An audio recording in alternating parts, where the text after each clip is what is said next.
Welcome to the Encore Audio Archives YouTube channel. I'm Taper Dave, and this is my channel. I've uploaded hundreds of talks here that I've recorded at meetings in West LA, and I've also recorded conventions starting in 2013. I've got a bunch of those up. And Walt and Mary Murray, the original owners of Encore Audio Archives, started the company in the 80s, and Walt recorded Joe and Charlie's and a bunch of stuff down in Vista, California. My sobriety date is June 20th of 1994.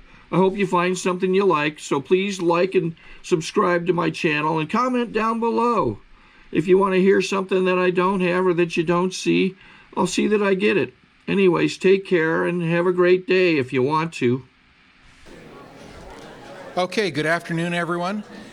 It's just after 1 o'clock, which is the time set for the memorial service for John Cyrus Dirty Jack McNELLIS. Thank you all for being here. Why don't we open this with the prayer that Jack liked, the Serenity Prayer. God, grant me the serenity to accept the things I cannot change, the courage to change the things I can, and the wisdom to know the difference. My name's Bob, and I'm an alcoholic.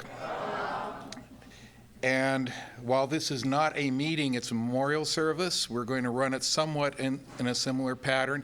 Let me lay out how I hope this is going to go. The schedule calls for an opening now, and then I'm going to give an opening remark, and then the family is going to have a chance to talk. And then we're going to open it up for sharing from the audience. Obviously, since we're planning on closing the sharing portion down at 2:30, not everyone is going to get a chance to speak. If you have a story about Jack, a moment that you want to share with the group, feel free to do that, but what we're going to do is have you start lining up over on this side. The stairs to the podium are here, and we'll just go in order. 3 minutes. And I'm going to time it. And when you hear the dinger go off, please finish your remark, finish your thought, and make room for the next person. With luck, we can hear from maybe 25 or 30 of you. So not everyone's going to get a chance to share. I apologize for that, but life is short. Afterwards, there will be, until 4 o'clock,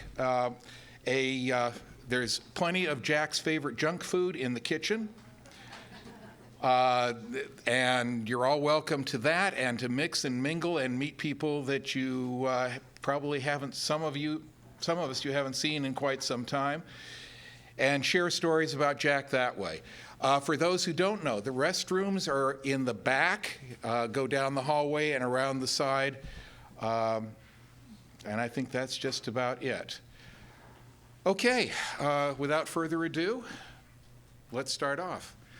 As I said, my name's Bob, and I'm an alcoholic. To thine own self be true. I can see Jack's face as he reads that off my coin. I can hear his voice doing it because he did it to me 1,000 times, trying to convince me what this program of Alcoholics Anonymous was all about. To thine own self be true. The one thing you can say about Dirty Jack is he was true to himself. He was a unique individual. He walked exactly the way he talked and talked exactly the way he walked. He was an open book. Basically, by watching his example, by learning from him, and by talking to him and having him try and convince me over and over that to thine own self be true is the whole principle of the program. Jack finally convinced me that it doesn't matter what your quirks are, doesn't matter what your kinks are.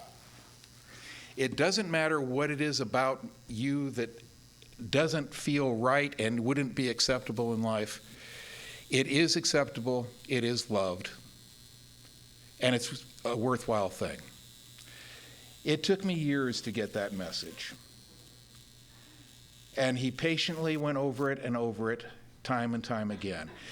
Because Jack worked with me on that message, I finally got it enough to mature enough to be willing to enter a long-term, intimate relationship with another human being. The benefit of all that, Pat and I were married 14 years ago, just celebrated our 14th anniversary. Jack was our best man at the wedding. And it was a wedding that would never have taken place but for the fact that he managed to convince me, to thine own self be true. I have one other story that I want to tell about Jack. Pat and I, the last time I was standing on this stage was that I remember, was Jack's 40th birthday party. Pat and I and a small legion of other folks put together a party for months so that he'd have a blowout. The week before, actually 1 week before the day of the party, I got a phone call at work from my former wife to tell me that my 13-year-old son had died. And after getting off the phone with her and trying to comfort her as best I could, my first step was to call Jack. It was automatic. And I just simply told him, look, I'm too numb now, but at some point I need to talk to you. And I don't know when that's going to be because I have to go up for a memorial service. And he said, I love you, and I'll be here. Jack was here. Jack was always present. He had no experience, strength, and hope that he could share with me on this subject. He had nothing similar. But God, he knew how to listen. And he didn't run from the pain that I was showing. I arrived back in town 2 days before the party, and my job at the party was to hand Jack his coin, his 40th birthday coin. I was in such grief and such agony that I almost didn't show up for the party and couldn't believe that anyone in their right mind would stay sober for 40 years. It just struck me as being the most ridiculous thing I had ever heard in my life. And I'm standing there holding his coin, and I'm reading off the face of his coin that the Roman numeral for 40 is XL.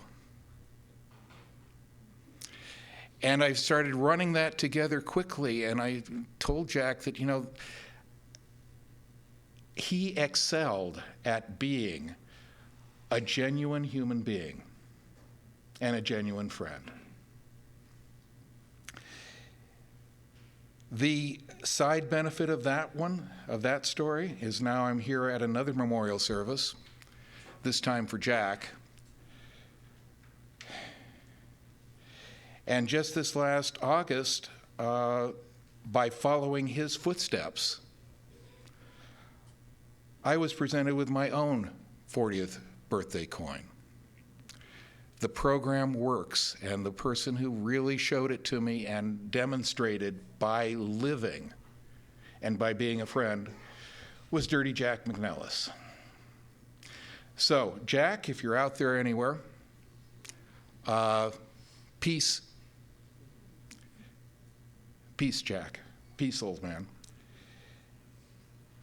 We're going to miss you, but a part of Jack lives on in each and every one of us, each and every one of the thousands of people that he managed to help stay sober over 56 years.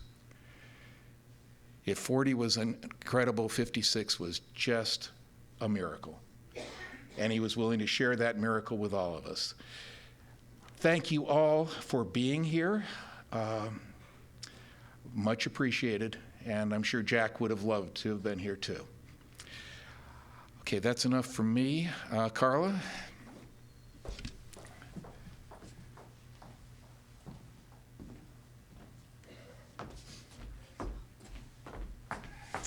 Hi, I'm Carla, and I'm Jack's daughter-in-law.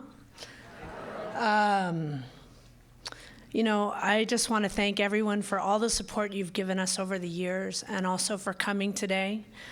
Jack would have loved to have seen all of you. I'd like to see you, could you raise your hand if Jack saved your life, please? Yeah, that's pretty amazing.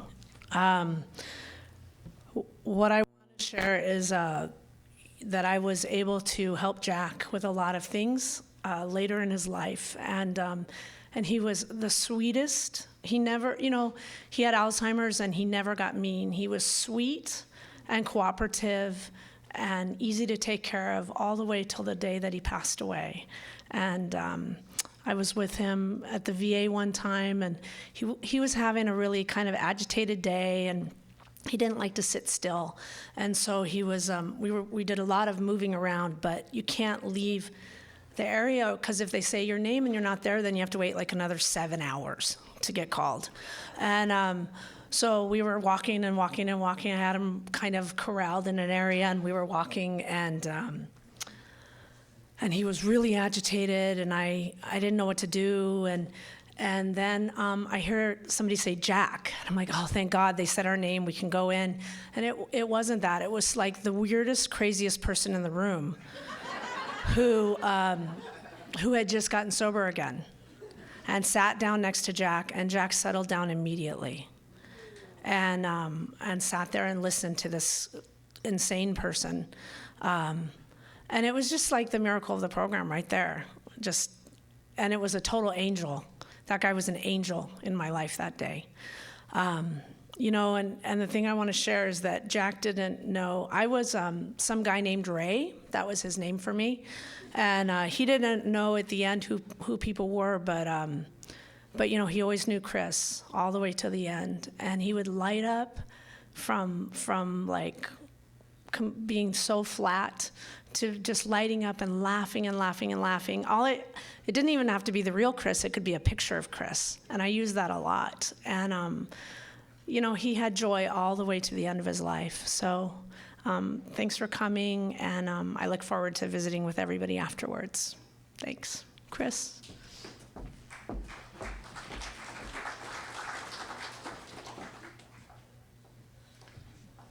All right. Chris, alcoholic. I'm so grateful you guys all came. This is awesome. I actually, if it had anything to do with me, I wouldn't have done it, because I'm just so antisocial, and it's uncomfortable. It makes me uncomfortable to be in rooms where I'm almost like the focus. But I'm grateful I did it, and I didn't do anything. Carla did most everything and put everything together, and I just, I was just there and made a couple phone calls. Oh man. When I was grateful, it's kind of a weird revelation, and I just needed to say this, but when my dad finally died, it was like, oh God, finally, like a relief, because he'd gone down so far, and I wasn't like affected, but every time I come to the podium, I always get emotional, and so it wasn't like my dad, and he was in great health, and all of a sudden he died of a heart attack, so. But my dad.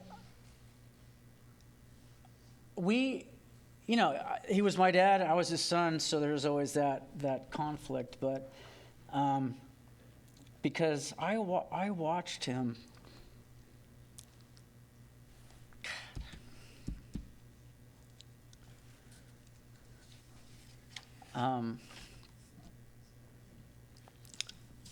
One second here.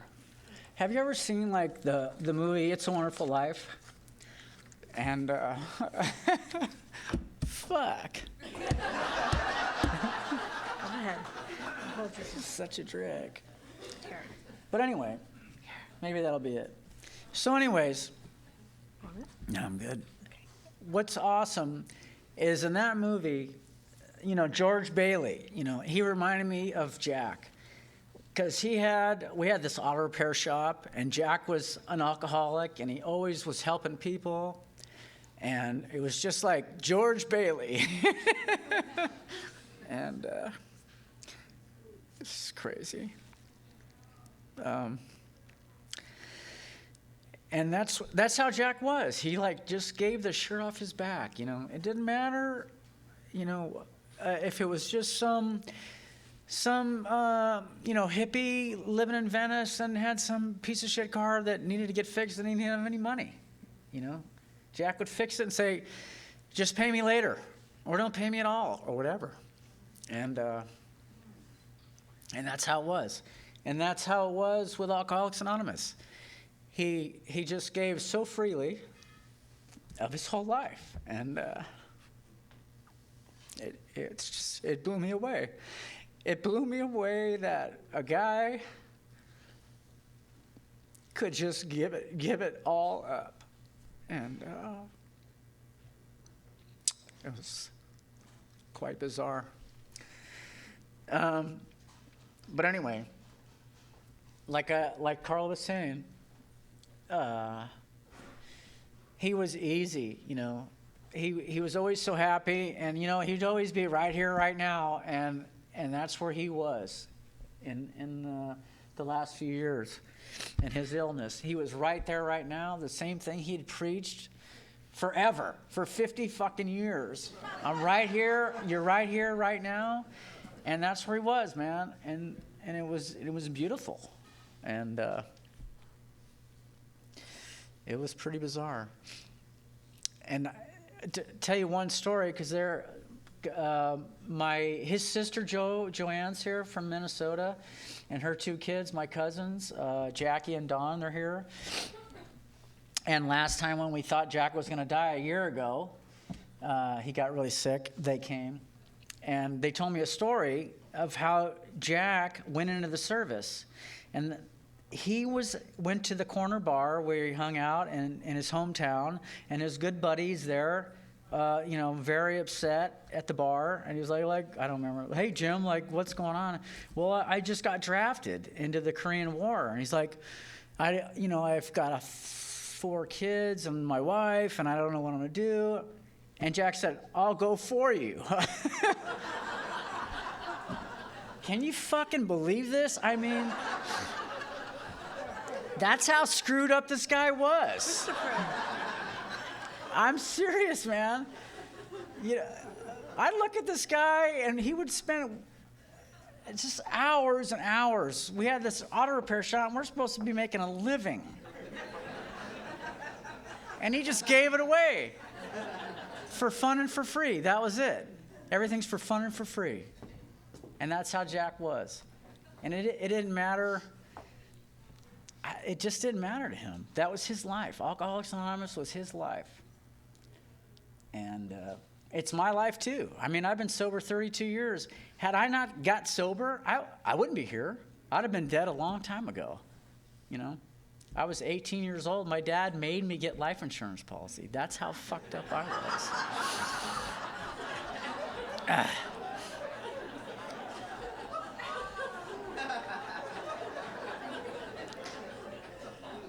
But, anyways, I didn't know if there was going to be like 25 people here or, 300.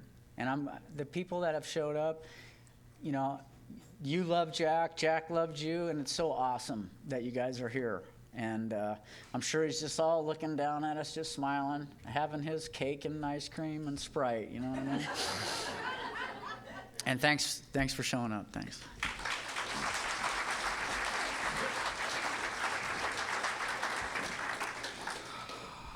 Okay, we're going to open it up for sharing. If anyone has a burning desire, come on up over here. And as I said, it'll be timed. If you want to form a line, as the first person who speaks finishes, if the next person can be on their way over. Don't have to cut off exactly when the timer goes, but finish the thought. And you know how Jack loved a funny story. So, yes, he did. Yes, he did. So go for it. I'm George, alcoholic. I'm not Jack from the VA, and I'm not George Bailey from It's a Wonderful Life. Thank you. Yeah. This is the second time this year for Memorial. The first was with my son, David Edward Stanley, who died July 14th on Bastille Day, and then was buried under the Ferris wheel out at Santa Monica Pier. His girlfriend with the lights flashing, saying freedom. Jack, to me, we go back many, many years. I've got 51 years in the program. And both of us being veterans, we had a lot in common. I know we tell stories up here, and I'm going to make it short because long-timers like myself, it's dangerous to be up here with a microphone. Yes, maybe. By the way, this poem, Gone From My Sight, this was the one that was done at the memorial service for my 51-year-old son. He turned 51 the day that he was put the ashes down. Let's get back to Jack. Jack and I, we go back so many, many years. We were the first to go to the Magic Castle to the seance. I didn't know he was going to be there, and I didn't know, he didn't know that I was going to be there, and we were with a group of women, if you can imagine that. Only women and 2 alcoholics. If any of you have ever been to the Magic Castle with the seance, all it is a round after round of champagne and wine and wine and wine for the seance. That was what it was about. We were invited. We didn't know what we were getting into. He looked at me and I looked at him, and we put our shoulders up and down. And to make it short, I turned to him and I said, you know, when you're green, you grow. When you're ripe, you rot. Let's stay green, Jack. Thank you very much.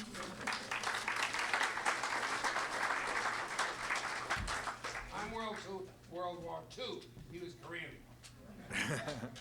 Okay, come on up.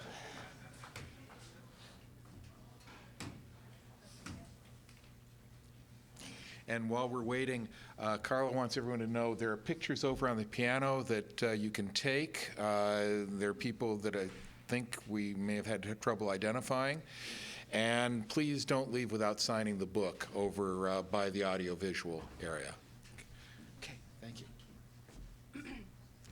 Hi, I'm Lisa, alcoholic. Hi, Lisa. And what a wonderful man Jack was, and I was so lucky to be able to get to know him.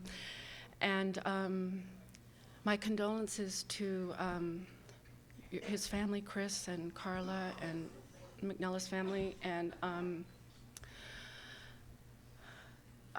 I have a funny story. I was newly sober, and I took my car to Jack, and I was at the shop, and he was under the hood. He said, okay, now rev the motor. And so I was revving the motor, and then he said, okay, that's good. He goes, you can get out. And I got out, and my skirt fell off.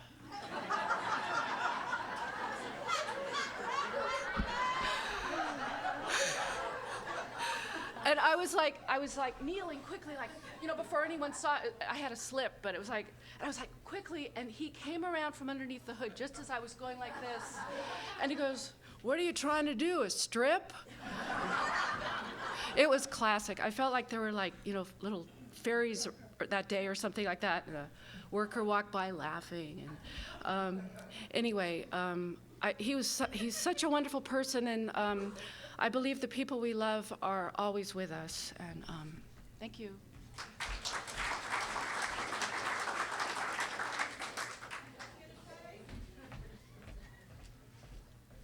Hi, I'm Kevin, alcoholic, and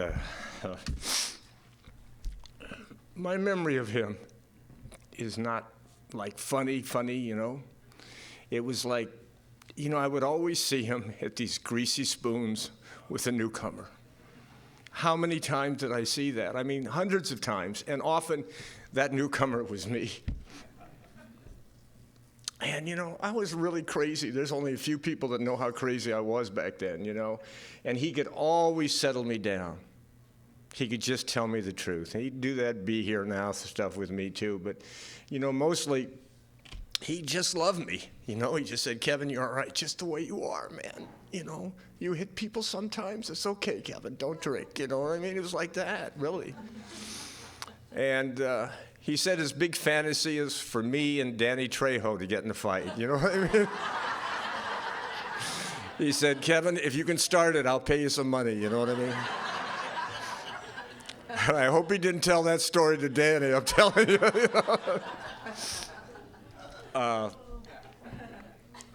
And when I went to UCLA, I took a tremendous pay cut. I was a bartender, and I was going to UCLA, so I cut it back to 2 days. And it was hard going to UCLA, and I had no wheels. And I went to him, and I said, well, I got this car, but it doesn't work, you know. He said, just bring it in, I'll make it work. And so he spends about a week or 2 weeks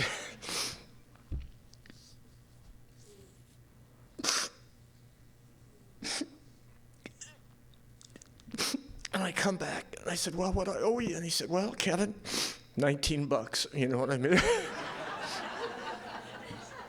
He was just the greatest, man. He was just the greatest. Thank you for letting me share about Jack.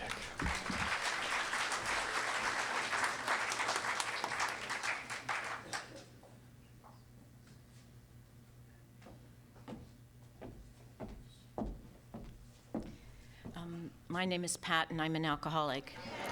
And I just want to thank Chris and Carla for all the love and care that you gave Jack, and to thank you for the opportunity that so many of us got to make a small contribution to his care in those last years. It was such a gift. Thank you. I was introduced to Jack 40 years ago by a woman named Janet, who I hope is here today. I reached out to her after years and years and thanked her for introducing me to Jack, because I'm one of those people who raised my hand and said, he saved my life. I don't have 40 years of sobriety. I've got 35, but when I met him, I was the nurse at the Venice Drug Clinic on Lincoln and Superba, and I used to dispense detox meds, and I used to push methadone across the counter to the folks who had a problem. I was on the other side of the counter, and I don't have a problem, okay? It took 5 years before I got to my first meeting, thank God. It took my father getting sober first. Thank God that at my second meeting, I was introduced to Cindy, who gave me the key. She let me decide for myself if I was an alcoholic, and it took me 90 days and 90 meetings, and I knew the answer. When I was 9 months sober, I had a friend in the program who also had 9 months. It had taken him 8 years to get it, and he was living on my couch for a while. And he committed suicide. And his mother wrote me a letter, because I was the last mailing address she had, and wanted to know why her son Frank had died, and what could I possibly say. And I went to Jack for comfort, and just, what do you do? What do you say to someone who's lost a son to this disease? And he said, Pat, I don't know what you say except to say, live your life as if his life and death made a difference. And I've been given a life to show that Jack's life and death has made a difference, and to so many people. He was the most important person in my life. And I have to say, in the very beginning, he was the very first person I trusted, and for a long time, he was my higher power. You know, I spent many an hour with him down at the Penguin. The Penguin is still there on that damn sign.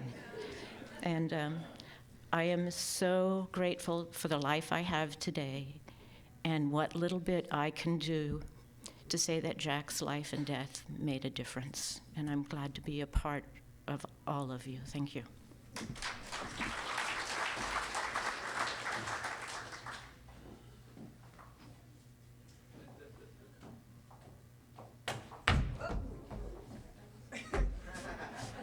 My name's Ian, I'm an alcoholic, and now I'm getting emotional. Carl and Chris, I love you. I got the blessing of getting to see both of them get sober. I got sober in West Hollywood, and luckily I got down to Venice where the debris meets the sea.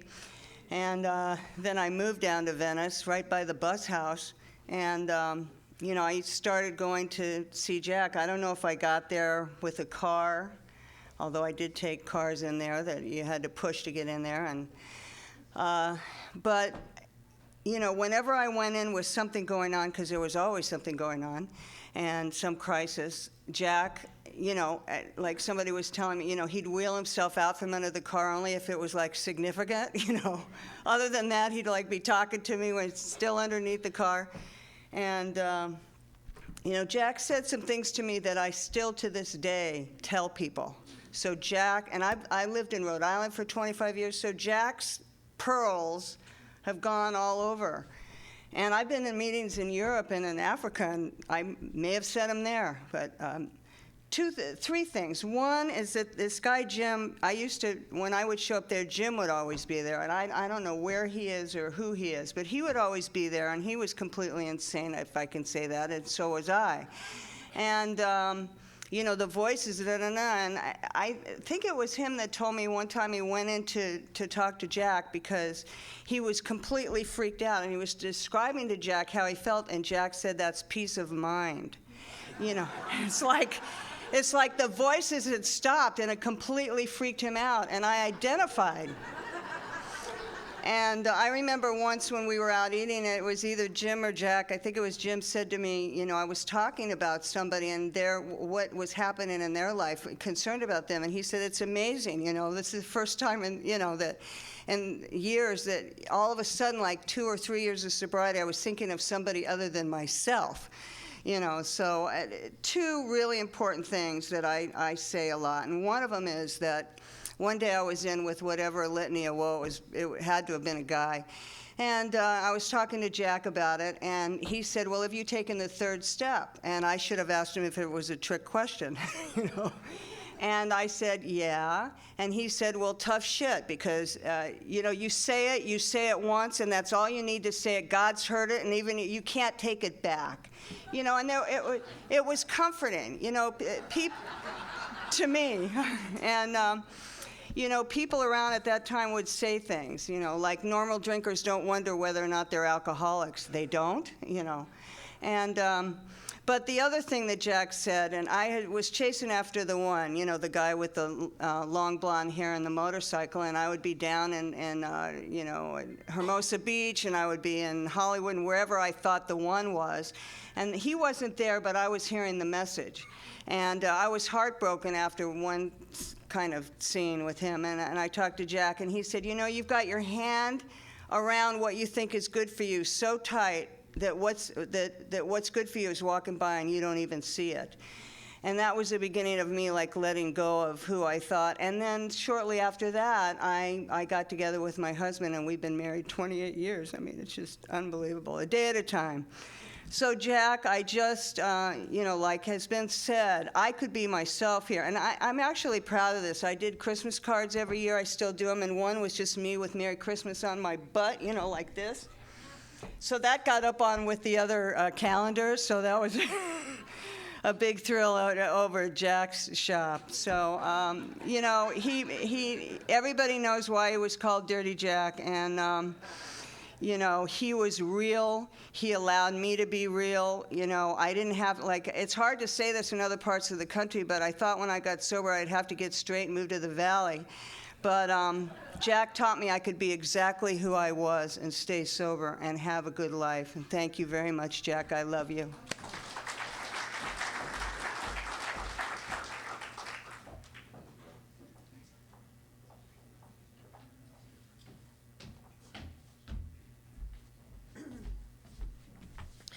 My name's Carol and I'm an alcoholic.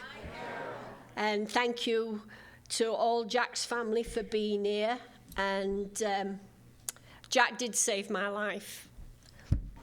And he had me writing inventory. I couldn't quit smoking. And he had me writing inventory, his inventory. And I had to go and read it to him every day. And I did that for about 3 months solid, 7 days a week. And I got a job as well, and this job, I once remember calling him from the car, and I says, Jack, I says, if I don't quit this job, I'm going to smoke. He says, quit the job, quit the job, you know, and I did, I quit the job. And he said that was taking a leap of faith because I'd got no other job. And I always liked it when he used to answer the phone and he used to say, and then what happened?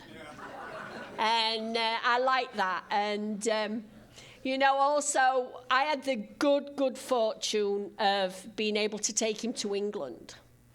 And we went touring around Southern Ireland. And Cindy Baker, who's not here today, and I wish she'd have told me. She said she was coming and she didn't. She was the one that put him on the plane, and I was the one that picked him up. And we went to meetings all over England and everything. And I always remember when we went to Ireland, and they'd stand up and hold hands and say the Lord's Prayer, and they say it really, really fast. And it was like, Our Father, Amen. And it was like, ooh. I says, don't worry, Jack. I says, we'll get it by end of week. Don't worry. And he was a great navigator. You know, he'd get the map out. We never got lost. And we went everywhere together. We were inseparable. We did bed and breakfast, and we tried to find this AA meeting. We couldn't find it. And like this guy says, oh, to be sure. You go past the King's Head and right at the Angel and down there by the Red Lion. And I said, did you get all that, Jack? Did you get that? It's not north on the 405 here, you know. But we had a laugh. We had a really, really good laugh.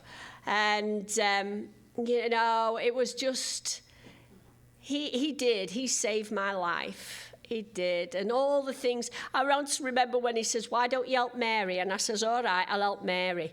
And all of us piled into my car and we went to Palm Springs for the weekend. You know, and I used to drive Mary with her kids and visit her kids, and oh gosh. But he was the best. He used to say, meet me in my office, which was the Crest House. And I used to go and meet him there. But he'll always be in my heart, and he'll always be in my thoughts. And thank you for everybody for being here. Thanks.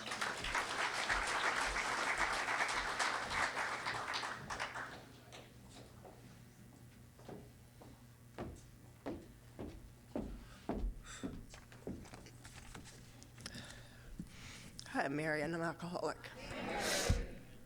I don't know if I'll be able to hold it together, because I was one of the ones who Jack saved my life.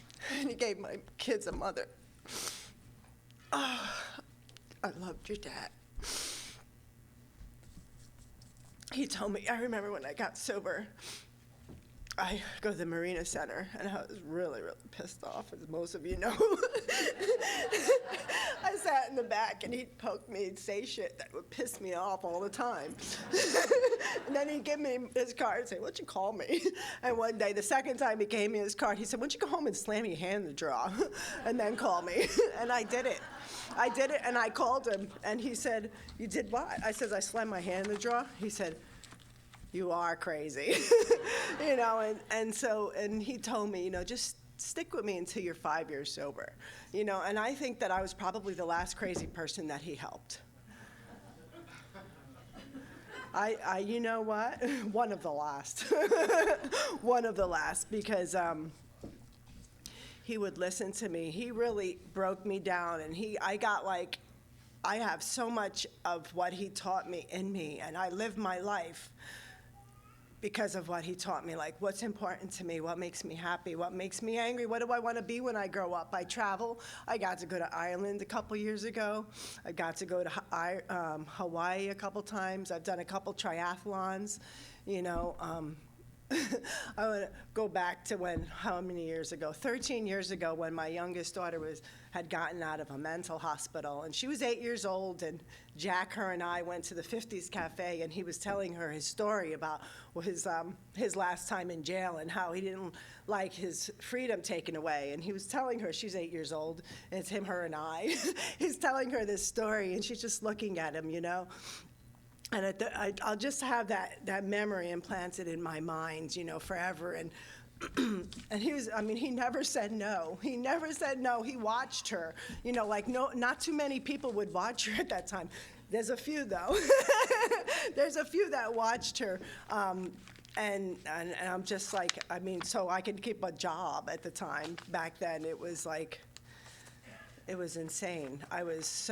He just broke me down and helped me to build myself up, you know, and I'm just like so grateful, so grateful. I have a picture, I tried looking for it. I got up at 3:30 in the morning thinking about these pictures, I couldn't sleep. And so I found a couple pictures, but I have a picture of him and my mom together. It was like a few years ago, like, I don't know, 6 years ago, 5 years ago, but my mom passed last year.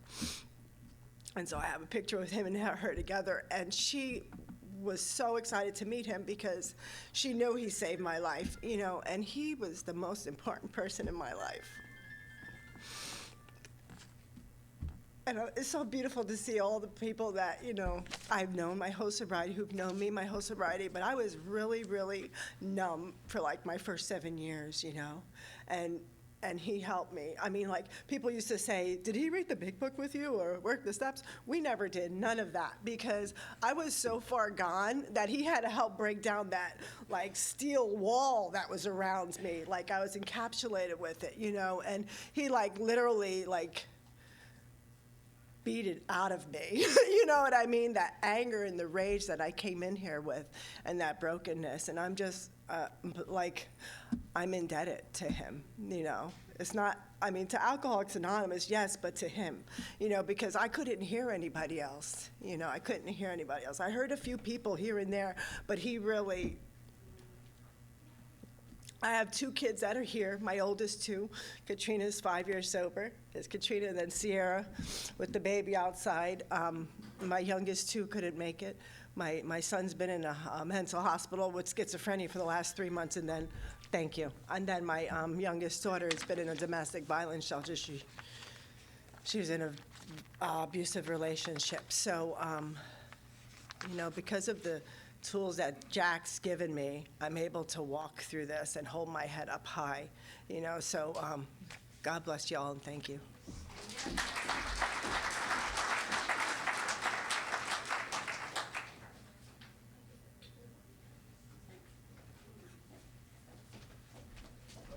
Sean, alcoholic. Chris, sorry for your loss, and you know, honored to have known your dad and you as well. And it's amazing to look around this room, all the people that he's touched. And I know this is just a fraction, you know, that's the part that I know. I almost feel unqualified to get up here, you know, like listen to some of these stories, you know, but that's just my head telling me that. I met your father when we first moved to Venice in 1972. I was like 5 years old, and I remember going to that auto shop right there behind where Gold's is now, and he was dragging my mom to the meetings down at the Circle, you know, and I was one of the little kids getting cookies and running around playing tag, and you know, that was like 1972, 73, and then all the way 1990, I get sober, and then my mom followed me in.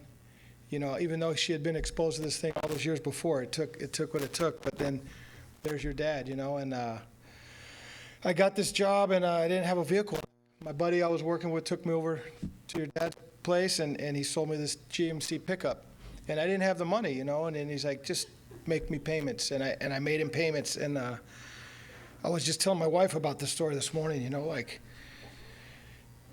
it was huge for me, you know, to have steady. I had this job, and I'm still there 20 years later, but like without having that vehicle, I don't know what would have happened. But it's like you said, he was just like, yeah, here's the truck, kid. Just, you know, bring me money when you have it or whatever. And never really thought about that a whole lot, you know.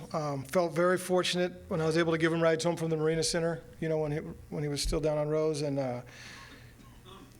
a few times I had him come and speak at meetings, or I got to hear him speak at meetings. You know, one of the things that I love that I remember him saying and that hit me was, what is it that really floats your boat? Like, what is it that you really, really, you know, love doing? You're sober, go do it. You know, that's the point, you know, and that really hit me.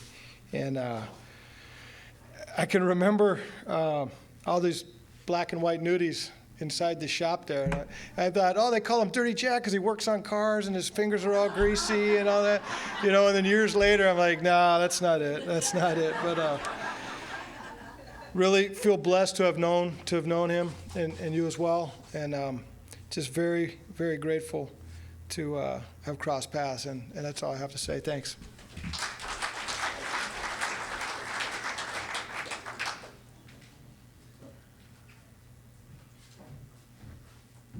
Hello, everyone. I'm Steve. I'm an alcoholic. Hi, Steve. And I do want Chris to know especially that I'm an alcoholic that did, I brought in a couple Pinots to Jack in the, what was it, 89, I think, 88. And they were on their last legs naturally, but he fixed them. And I was hustling at the time and brought some people in and had their cars worked on the shop. And we used to hang around there, a couple knuckleheads, myself included, Ronnie Gillette, and several very strange people. And I lived right up the street, so I could visit frequently, and I worked odd jobs. And I owe him a debt of gratitude. And you look real good, Chris. Thank you very much. And thank you for all the effort that you did at the end of the life. I have to mention the people, there are several people that have gone this year, and we all carry that spirit with us in Alcoholics Anonymous. And I love you, Jack. Thank you very much.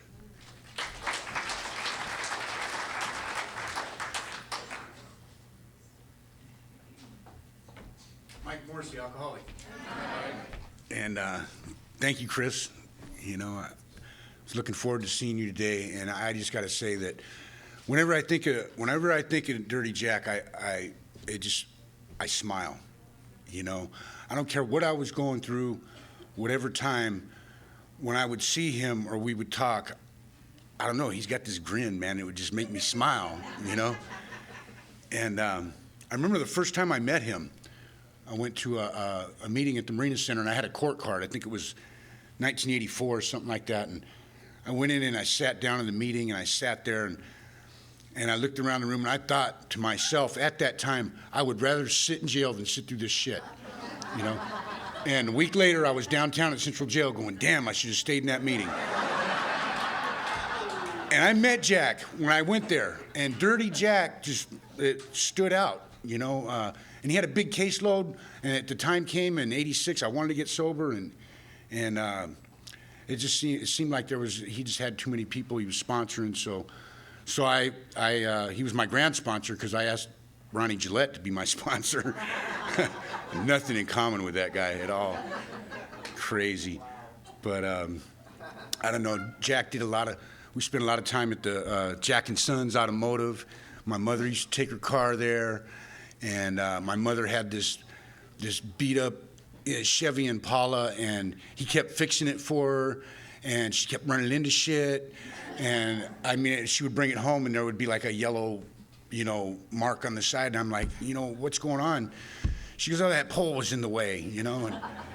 And so I talked to Jack, you know, what are we gonna do? And I ended up taking the car from her, but, you know, and I don't know, when I got married for the first time, my ex-wife, he loved to take pictures of women. I was telling somebody at 26 and Broadway the other day, he loved to take pictures of women. And the guy says, yeah, well, who wouldn't, you know? But he took some really good pictures of my ex-wife. She looked better in the pictures than she did in person, but I don't know, man. I'm just glad.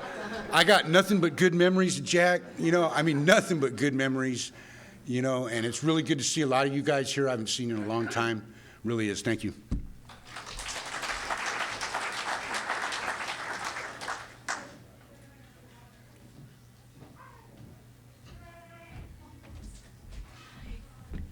Hi, I'm Patrice. I'm an alcoholic. Thanks, Carla and Chris, for having this, and for everything that you did, Carla, towards the end, you know. I met Jack almost 35 years ago, and I'm definitely someone that Jack saved my life. I was a little wound tight when I got sober, and Jack sort of unwound me a little bit. He taught me a lot of things. I used to go down to the Penguin all the time with him. We loved AA and we loved photography, and we used to go up to Topanga, and Jack, myself, and Uma, who's now Lois. You know, we tend to change our names a little bit. But, and we'd go up and we'd just shoot pictures, and I was looking back at some of the proof sheets that I had of some of the pictures that we took together, and just remembering. But Jack taught me, he was the first person who said to me, "You don't trust anyone." He got me. He totally got me. And there weren't a lot of people that got me. You know, we were both Irish, we were both raised Catholic. He taught me about the third step more than anyone else did at the Penguin. I can remember it like it's yesterday.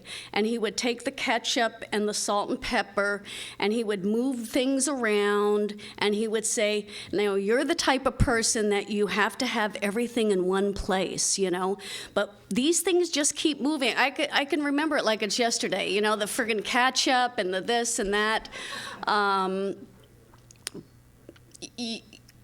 You didn't know Jack and not love him. And he was one person that I felt I could trust more than anyone with anything. And I just want to say thanks, Jack. Thanks for everything. And thanks for saving my life. Thank you.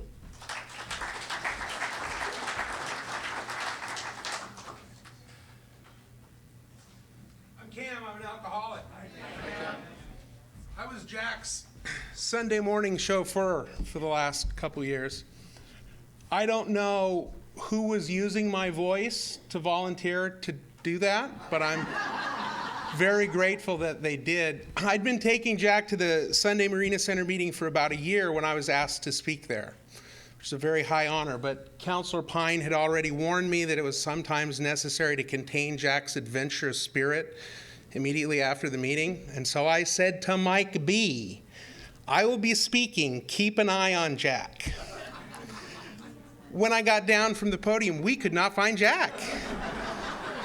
We went up and down Washington Boulevard. We went to the 99-cent store. We went into parking lots. And finally, Mike B. and I gathered and said, "Somebody's going to have to call Carla." So I called Carla and said, "My God, I've lost Jack!" And she said, "Well, you know, that happens, and he'll probably turn up." And as she said that, a car went by, and Mike said, "Look, there he is in the back seat." I still don't know exactly who it was. I have still such a resentment against you. Whoever you are, please don't tell me. By the time I met Jack, he wasn't as verbal and as expressive as he was when most of you knew him.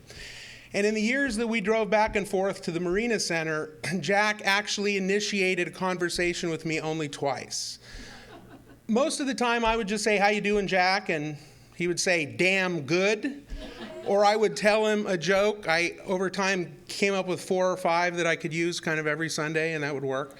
But he didn't really say anything, except on 2 occasions, which I'll share with you. I share with Jack a love of automotive technology. I change vehicles like I change underwear, often, always before I need to, sometimes for no reason at all. And Jack and I were driving in one of my Dodge pickups, and Jack turned to me and said, "If this didn't have a lift, I'd say you needed new shocks." About 6 months later, I was having the first of a very difficult series of conversations with my wife on my cell phone as I was taking Jack back to Glendale. And I tried not to just ignore Jack and be on the phone when I was in my car, because that kind of bummed him out. So I kept pausing to say, you know, "How you doing, Jack?"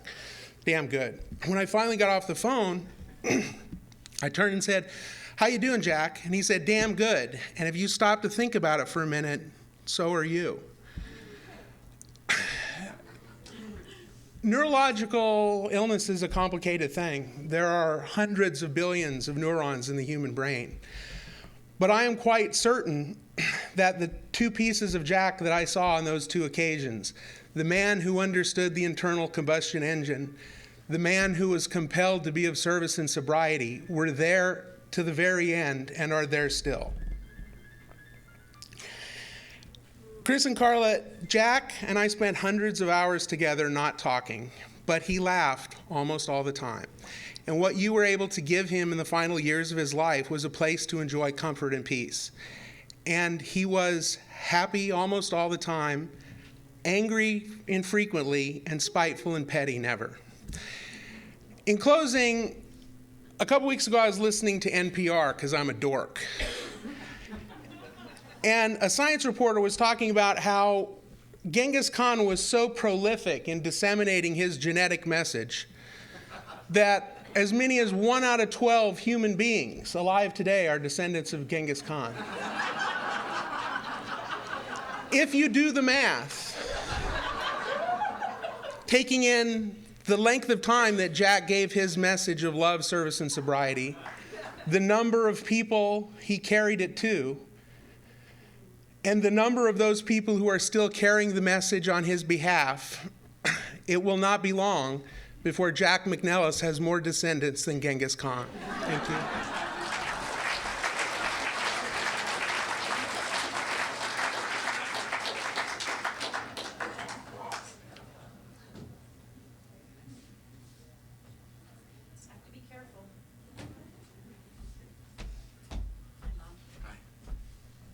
I'm Donna, I'm alcoholic.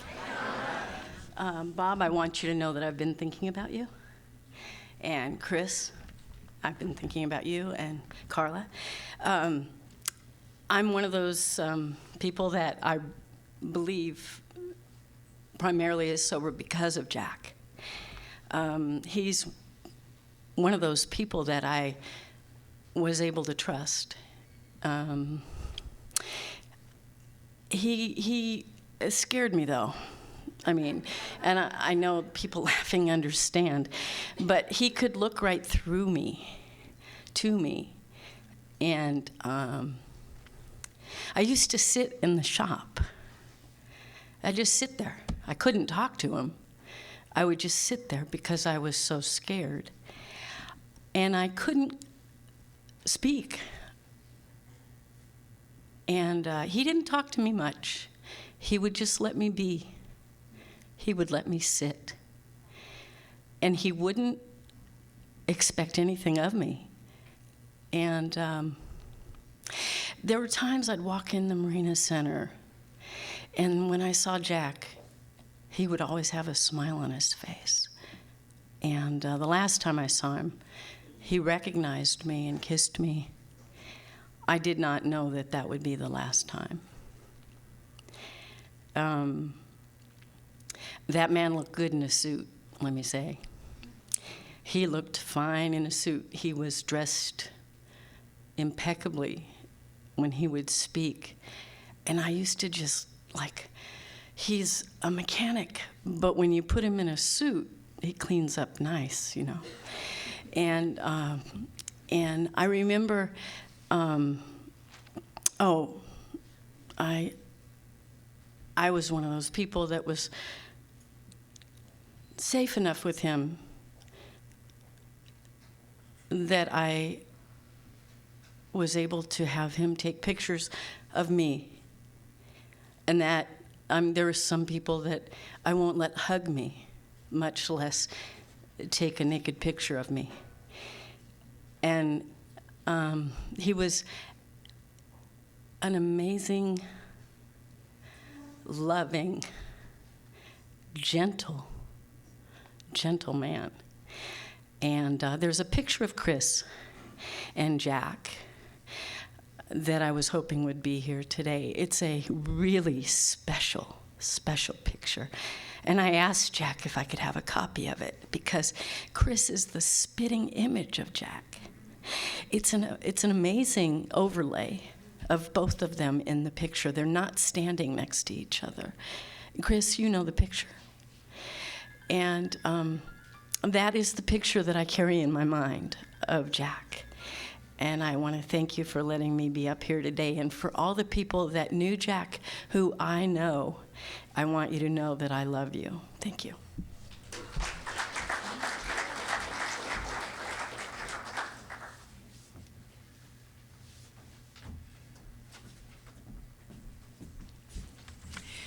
I'm Cindy Myers Morrison, and I am an alcoholic.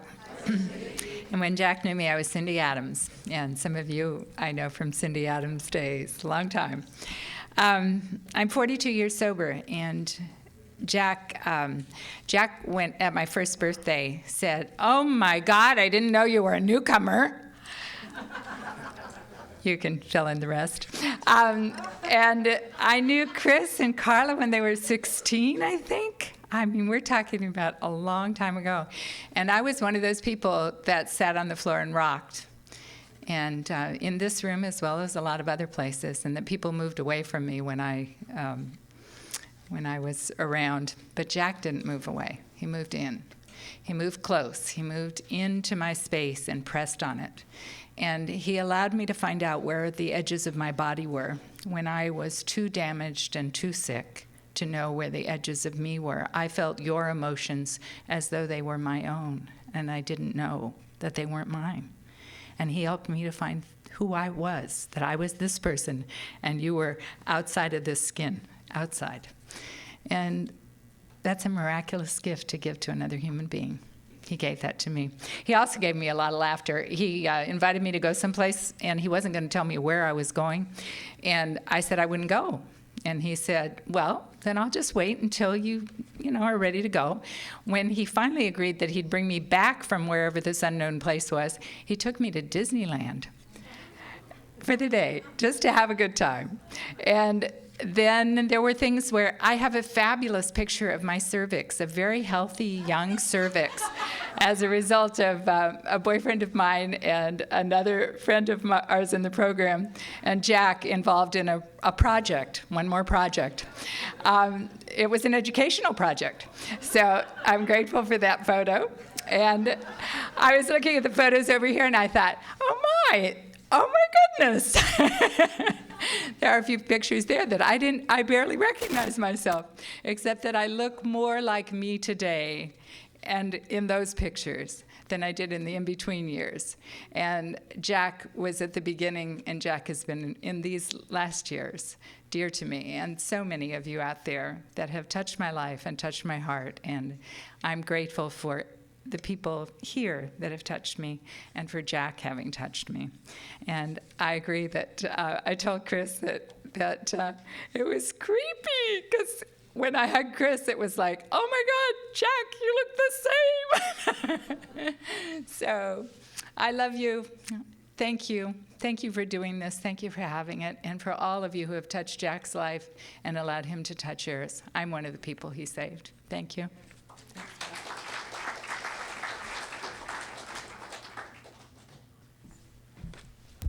Good afternoon, everyone. My name is Rosie Clay, and I was Jack's caregiver for 3 years. Giving honor to God, who's ahead of my life, Chris, Carla, Gerda. You guys know, oh, Pat, you know I love you. I like to give credit where it's due and give people their flowers while they are alive. Carla loved her husband, and she loved Jack. She done many things for Jack. She would make sure that whatever it was, she would take care of it. And Chris appreciated that. He said a lot of times I wouldn't know what to do if it wasn't for Carla, so he was grateful. But I went to Jack January 2007, and they trust me with Jack for 3 years. I used to drive him to the Marina Center. I went there 5 days a week, started out with 4 hours a day, I believe. And, you know, his little dementia got a little worse, and the hours went a little longer. So he got where I'd have to go there on Saturday and look for Jack, or wait for Jack, and sometimes Jack would not show, and then I would just go home and maybe call back and he would arrive. So he got so bad where we had to place him, and it really hurt my heart that we had to part that way, but that's the way it go. I went to see Jack, I believe it was April of this year. Was it Gerda? April or May. Gerda and I went to see him, and I knew then what was going on with him. He just wasn't himself anymore. But I said a few things to him. He remembered my face. He smiled when we walked in because he wasn't talking. So I said this to Jack. I said, "You are not talking your dirty shit anymore?" And when I said that to Jack, did he laugh? I said, yeah, he remember now, he knows. But I would like to say to all of you, I'm just so happy to see you here because he's happy. He is happy. He's looking down. He's happy that everybody's here because it was one thing he loved, and that was that Marina Center. I heard the guy talking about going up and down Washington Boulevard and Lincoln looking for Jack. Sometime I would do the same thing. And I would sometime go by the bus stop. There he would be sitting there. And I said, okay, Jack, come on, let's go now. Oh, he was never no problem. He would always get in the car with me. And then sometime I'd go down to the center, and the little guy, the caretaker, I said, have you seen Jack today? Well, he was here a few minutes ago. Didn't you see him? I said, no, I didn't. And I would ride up and down Washington. I would go, oh boy, I could not find Jack. So then I'd finally go home and wait on Jack, and in a few minutes somebody would drive up with him, and he was okay. But I just want to say to everybody, I'm so happy to see you here, and this is what Jack would want, and he loved everybody. He loved people. Thank you.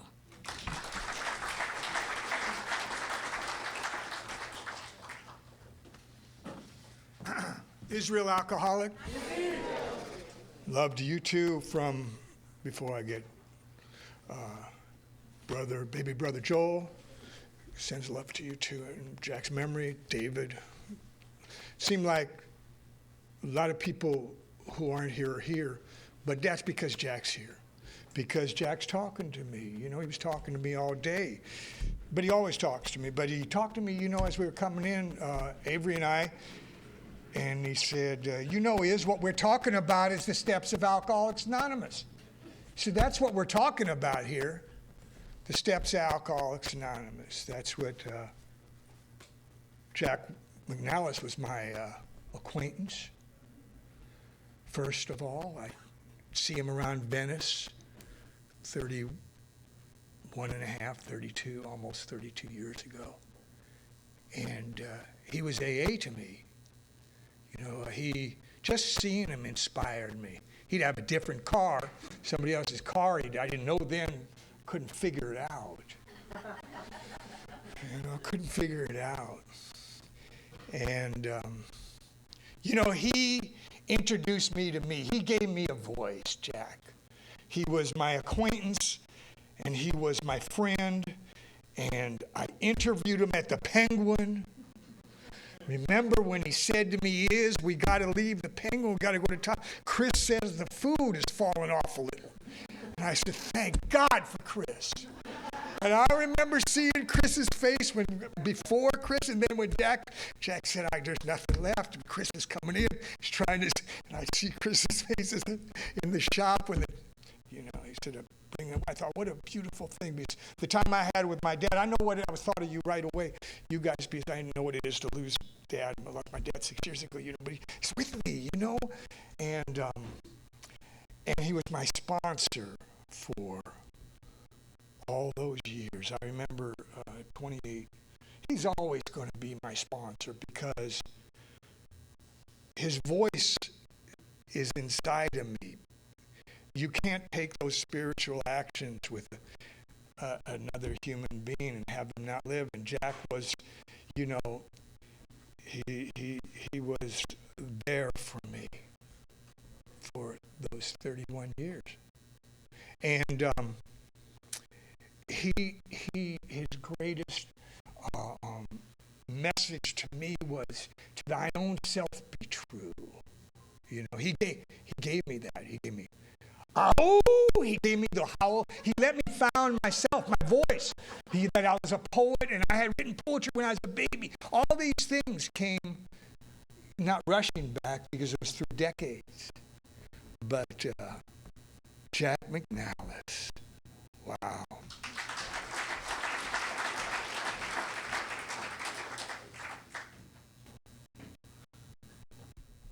Hi, I'm Audrey, alcoholic.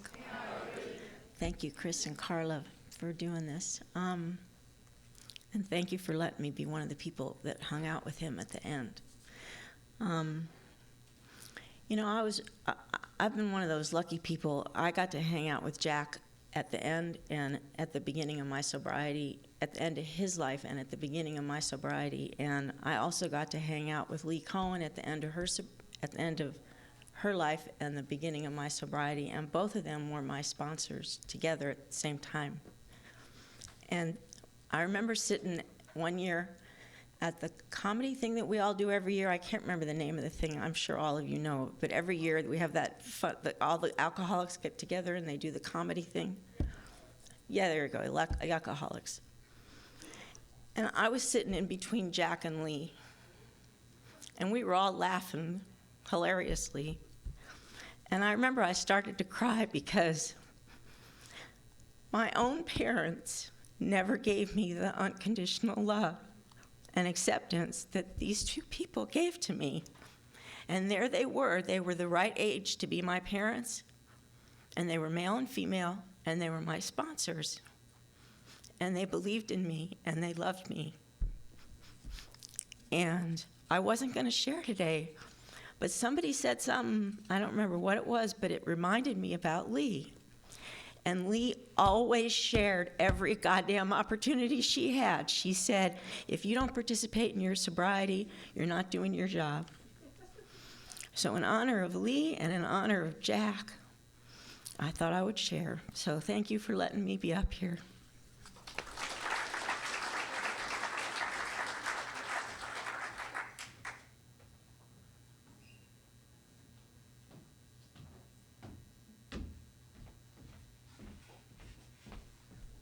My name is Mary. I'm an alcoholic. I just wanted to say, you know, I used to live on Venice Way, right by the Venice Circle, and these two young women, much younger than me, used to love to stay in my little duplex with me. And one was Jamie, and the other was Caroline. And Jamie loved Jack. She loved him so much. And we lost touch for a really long time, and then all of a sudden we got a hold of each other. And she was a veterinarian in Dubai taking care of some prince's horses. I mean, how would that have happened? I mean, she was a loser alcoholic, but somehow, you know, the people we meet here save our lives and turn our whole lives around. And Jack did that for Jamie. And Tracy Vanola wrote me a note from Turkey, and she was talking about Jamie and Jack, and she said that, or somebody told me that he used to go, maybe it was Jamie, he used to come up to her behind her at meetings and say, homicide is better than suicide. And she loved hearing that. And my dear old pal Caroline, she's really struggling with her sobriety and her life, you know, and she lives in San Pedro now. And I begged her to come today because I knew she'd see so many people she knew and loved here. And she's at that place where, oh, I've got other things I have to do, you know. Forget about saving your life. Anyway, so if you know of a meeting in San Pedro, she's willing. But anyway, she says, anyway. But, you know, just this is a side note. Caroline gave me my first computer. It was a Mac in 1985 and showed me how to use it. I mean, these people we meet here change our lives. And she really did mine. I mean, Caroline was amazing. I'll do anything I can to keep her alive. If I begged her to come up here and stay with me.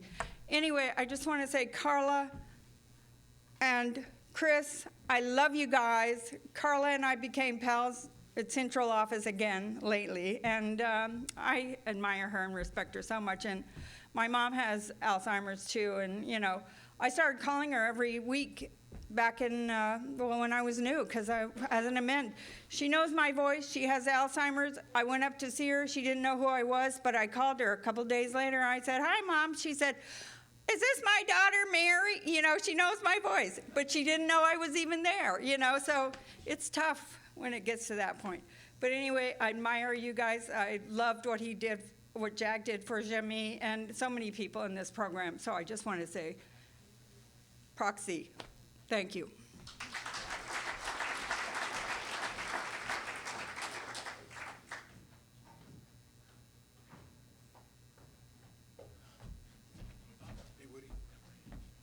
Good. Hi, I'm Woody. I'm an alcoholic. And thanks, Chris, Carla. You know, sitting here listening to everybody talk. You know, it's God, all the Jack over the years. It's like it's coming in like a freight train of Jack. You know, I can just hear him cackling. You know, and I think he'd really be enjoying himself today if he was here. You know, Jack was he was an original. You know, he was just as the kids say, OG. He was the type of person that you would go to, and for the life of me, and in my life, he was like the first person that you could just sit with. And I don't want to call him God. Maybe he's closer to Buddha, but he you know, you just wouldn't feel, you know, that you were being judged by anything. It was Jack. You know, there was no, and you know, you'd always walk away feeling better after talking to him. And he had such an enthusiasm for this program and for life. And he passed that on to people. And, you know, he gave a lot of people in this room the information to get free.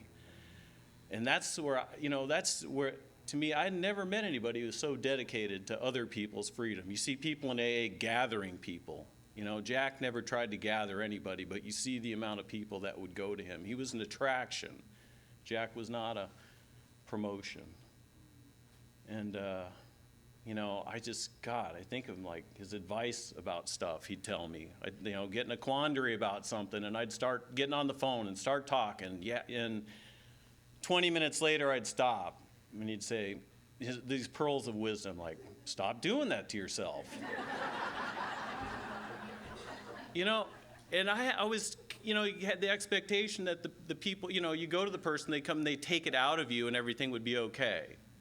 And Jack was like the ultimate teacher, because he just pointed the way, you know, and that, you know, gave you the confidence to go figure it out for yourself. He didn't want to hear, you know, himself back to him. He wanted to know what you thought. He said, what do these steps mean to you? What is it that you can put in your life that would make your life okay for you? And about 4 days before he died, I was sitting with him, and it was a very nice place, just a beautiful place, quiet, and the valley, it's okay, really. Because, I mean, I just thought of the cowboy, you know, Cowboy Jack sitting there, and you know, I just remember him talking in a meeting one time, and he's, you know, new is wonderful, he'd say. But getting up to new? Yeah. Right on.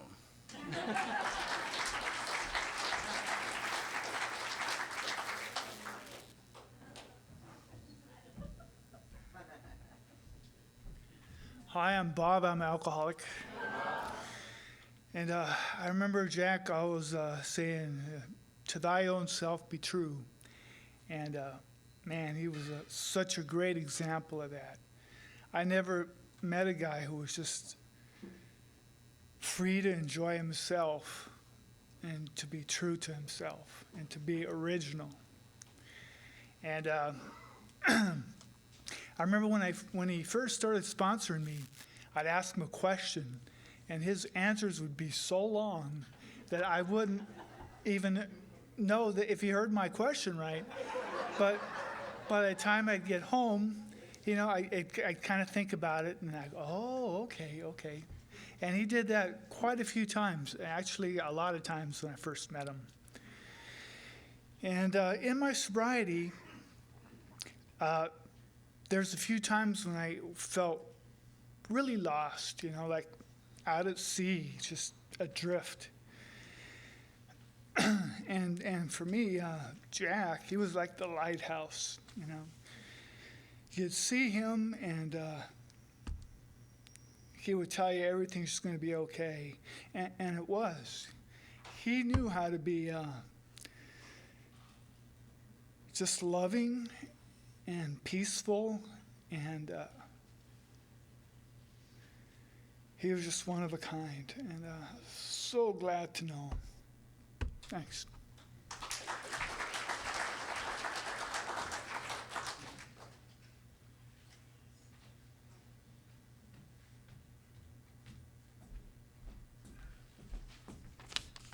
My name's Jennifer. I'm an alcoholic.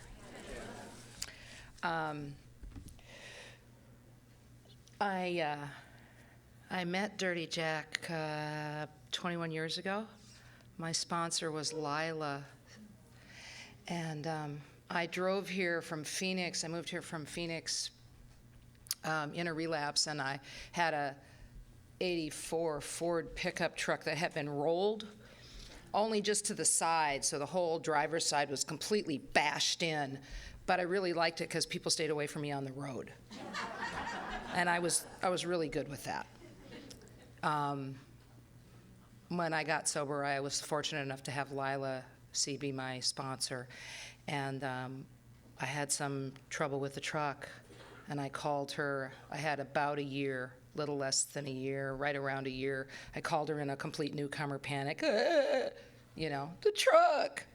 And she said, I got somebody for you. Meet me over here at this address in Venice. And I went to Dirty Jack's. And that would be one in a series of several occasions when I would take my truck to Dirty Jack, wringing my hands because I was really new in the program and because I was broke. Those two things often go together, and just wringing my hands and just worried sick, and you know, what do you think, Jack? And he'd say, I don't know. And I'd say again, what do you think, Jack? And he would say, everything's going to be all right, kid. And I would gnaw on that for sometimes what seemed like days, the idea that everything was going to be all right from this man. And every time before I would leave my truck and walk away from his shop, he would say, kid. And I'd say, yeah, Jack? I thought he was going to say something like really and important. And it was. He would just look at me and he'd go, you better pray like hell.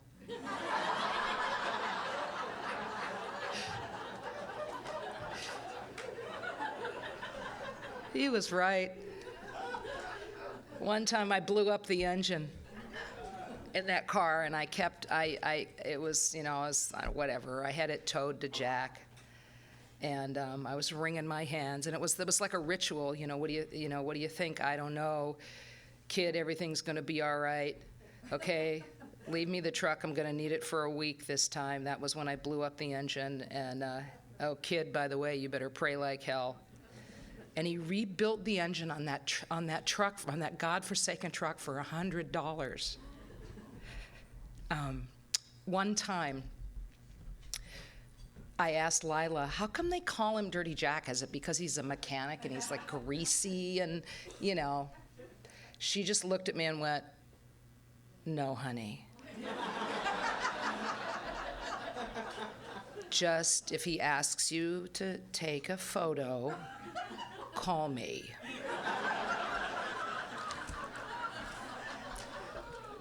God bless his family and everybody. Thanks.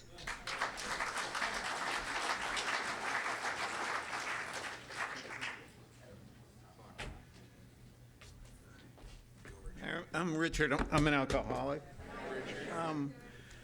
God, I didn't want to get up here, but I had to get up here and speak a little bit about Jack. He was my sponsor since the mid-'80s, and I used to go out, I'll have a shout out for Thomas's, where, I used to call that the ashram, over there on Ocean Park in Lincoln. And, he would sit there and talk to me, and I would, after about a week or two, I would just bring a pen and paper to dinner, because I would just write down everything he said, because it went right over my head. I could feel the wind going over my head. And I, between him eating and smoking, he delivered a message to me that totally changed my life. And then when I met my wife, and she goes, could I meet Jack? And then she met Jack, and she goes, could he be my sponsor too? And so he sponsored her for like 20 years also.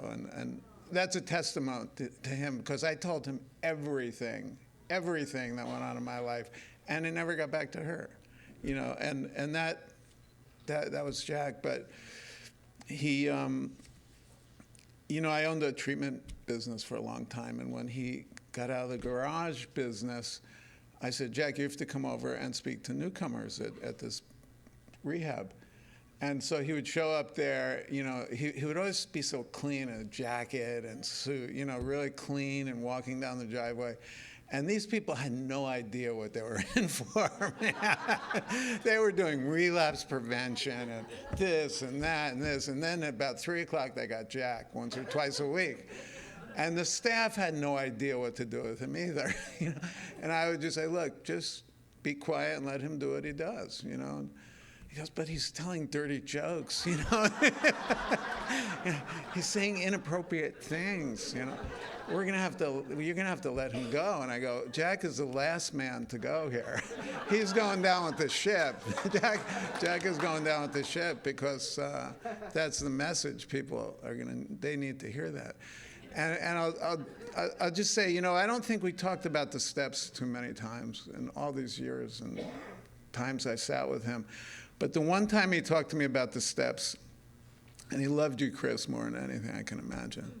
He just loved you, and that was his whole purpose, really, to create a life and give you a place where you could find your thing.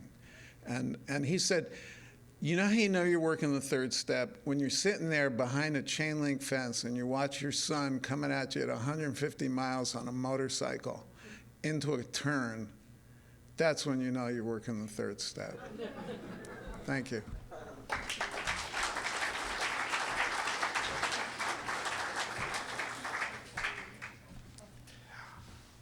I seem to remember from Jack that one of the things he liked was a meeting that started on time and ended on time. And we're at that point. I just want to explain one thing.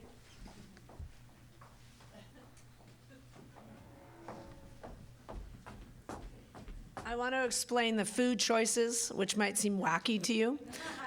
Jack was a diabetic, and he was like a crack whore on the corner when it came to Sprite. And so we would take him to restaurants, and if we left him to go to the restroom or something, there would be like a case of Sprite when we would come back. Like, how did you get this Sprite?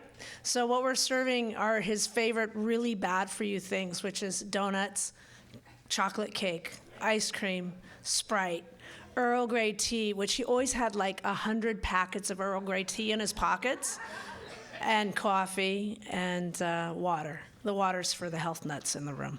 So enjoy. Thank you. Donnie? It'll be 2 seconds. I know you want to finish. No, I didn't think I'd even get up here, but I got to tell you, this guy was amazing to me. He was my favorite uncle, which means incredible, because my father, there was 15 kids in his family, 13 boys and 2 girls. So he was just a real special guy. I moved out here to go to college in the early 80s, and he gave me this car, and it was called Old Rollover Blue. And Carla also drove this car after me. And I just had to get up here real quick and say it was just amazing, and I wouldn't run, and I would call him, and he'd say, all right, well, you know, you've got a pencil and pen from college, right? So why don't you get out and, you know, stick it in the carburetor, and if you kick it really hard and turn it over, it'll start, you know? And it always did, and it was amazing. And, you know, he just was really a special guy. And I want to tell you about the Penguin. We used to, you know, for 2 weeks before it, I went to school in Long Beach, but before this time, I had a chance to live with him for a couple of weeks, and it was just amazing. We go down to the Penguin for breakfast, lunch, and dinner, right? So you'd meet all these people, and what else did I do? I had nothing else to do. I didn't know anybody here, so I'd go to all the meetings, and there'd be, you know, and he was just such a popular guy. I just couldn't believe it. I'm like, how do I become an alcoholic, you know? I just want part of this deal. He was like, I thought I was going to move here and meet all these movie stars, and he was my movie star. He was just an amazing man, and I just thank everybody. It's so wonderful to see all these seats filled. It's great, and more people coming in and leaving, but thank you, and love you, Chris, and Carla, thank you.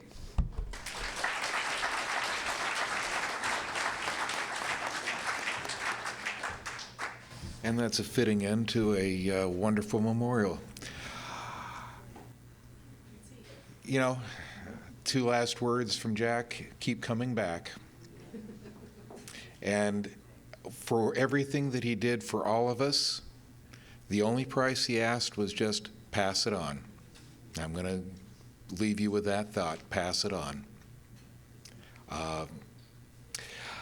Anyway, thank you all for being here. This has been wonderful. What we're going to do now is let's close this with the Lord's Prayer. And then afterwards, there are audio tapes that were made of the meeting. They're available on CD. Before you leave, go line up for that. There are pictures on the piano. You might want to take a look and see. Those are you can keep. And please sign the guest book. Thank you all for being here. Let's close with the Lord's Prayer.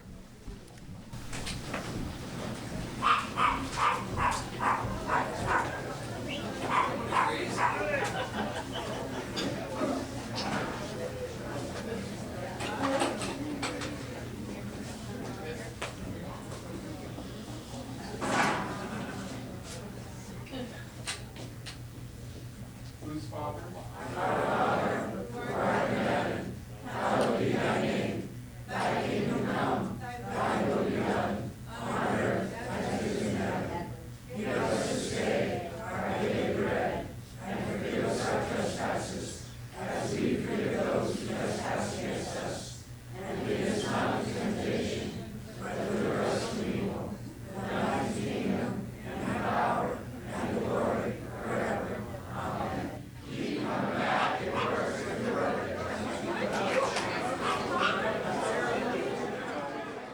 I think we got a great talk going on here. Thanks for watching the channel. Taper Dave here. Just curious, do you think this is better than Zoom? Okay, this is how I prepare my drone for launching. I like to do it inside the cab of my truck so I'm not standing outside in the weather.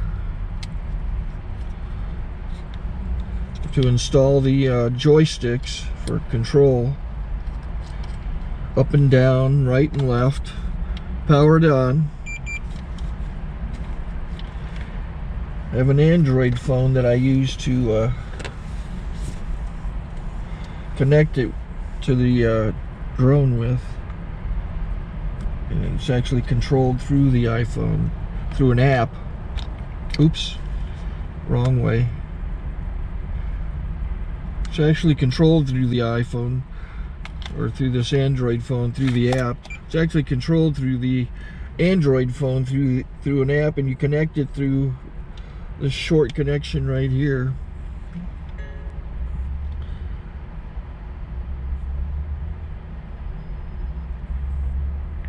Remote control connected. Remote control's connected. So I pull out the drone. I have to extend the legs. Long legs extended first, then the short legs. Remove the gimbal protector. Set that aside, then power it on one short burst and one long burst. I lay it down. So I have to go to calibrate. So the drone's not connected yet. It shows you here as this drone gets disconnected, even though the remote's powered on. So the drone has to establish it's connected. So I go into the app to calibration mode. First I'll calibrate the remote controller. Start calibration. Out, in, oop, out, in, up, down, and then this little wheel is to control the gimbal. So it's calibrated. Go to gimbal calibration, start calibration, and then it calibrates the gimbal. I don't know if that shows up. The gimbal's moving all over the place. Changes, you can see it on the video. And I'm calibrated to take off. It's acquired 7 satellites at the moment. There are 26 satellites up in the sky, which it has to acquire before you can take off. So it's connected. It's got enough satellites. This is white. I can go to press this little arrow button, swipe right to take off, and it would start the motors if I slid this to the right. But I'll wait till I get outside. Don't want to do it inside.